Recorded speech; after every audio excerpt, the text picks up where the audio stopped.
मुख्यमंत्री विष्णुदेव साय सरदार पटेल के जयंती के उपलक्ष्य में रायपुर में आयोजित राष्ट्रीय एकता दौड़ झंडी दिखा के करी नावे रवाना।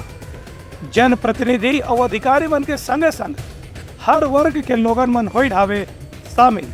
मुख्यमंत्री विष्णुदेव साय आज सरदार वल्लभ भाई पटेल के जयंती के उपलक्ष्य में आयोजित राष्ट्रीय एकता दौड़ में शामिल हुई। ये मौका में मुख्यमंत्री कहीं कि राष्ट्रीय एकता सबसे महत्वपूर्ण विषय होते जिसमें समाज के हर वर्ग के भागीदारी सुनिश्चित करना आवश्यक है। मुख्यमंत्री कहीं कि सभी वर्ग यदि एकजुट होकर के आगे बढ़े की प्रेरणा ले ही बेखर से देश और प्रदेश के विकास निश्चित रूप से संभव हो ही।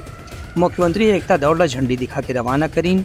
एक पहले रन फॉर यूनिटी में मुख्यमंत्री समेत राज्य मंत्रिमंडल के सदस्य और स्थानीय जनप्रतिनिधि और वरिष्ठ अधिकारी मन भी शामिल हुए। Bureau report Uttarakhand news.